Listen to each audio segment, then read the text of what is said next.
Hai, selamat datang ke channel TM Motor World. Bersama saya hari ni Fazwal. Jumpa lagi kita. Hai, ramai benda orang Kuala yang cakap lorak Kuala. Hari ni kita sambung balik.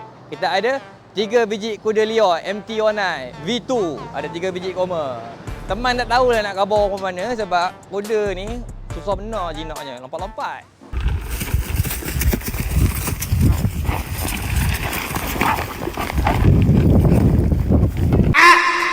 Okey, yang ini MT-09 V2.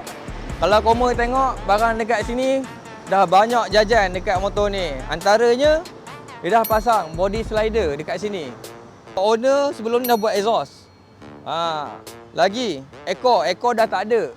Okey, dia ada pasang plate kat belakang ni. Lagi satu, korang tengok dekat sini. Dah ada damper, handle dah tukar korang.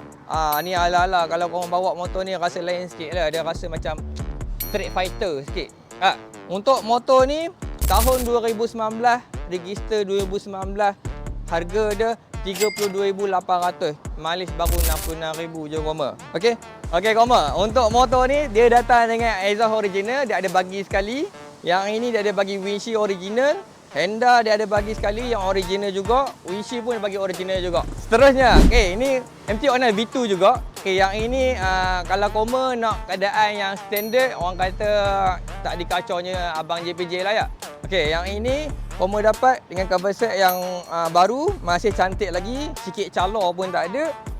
Datang dengan yang plate belakang ni sekali. Benda ni pun main hand juga kalau koma cari. Exhaust pun standard. Jadi untuk motor ni harga dia 35,800, motor tahun 2019, register 2020. Untuk motor ni mileage dia, teman tengok ajak. Mileage dia baru 39,000.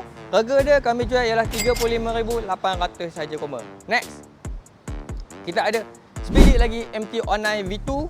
Untuk motor ni dia punya jajan ada juga, body slider dah ada, exhaust pun dah tukar. Dia punya tempat pemegang belakang ni kalau korang tengok pun dia dah tukar, dia dah pasang. Damper pun dia dah bagi. Untuk motor ni antara yang termurah dekat kedai kami, antara 3 biji ni lah, yang ni paling murah. Motor tahun 2018. Yang ni harga dia 30,800 je korang. Kalau korang nak yang murah, korang dapatkan yang inilah. Jadi korang, conclusionnya, mak orang putih. Kalau korang nak pakai motor ni nak pergi ride jauh-jauh, korang nak pergi mana? Kalau daripada belah Kuala nak belah KL, nak pergi Penang, korang naik motor ni cepatnya sampai. Jangan risau.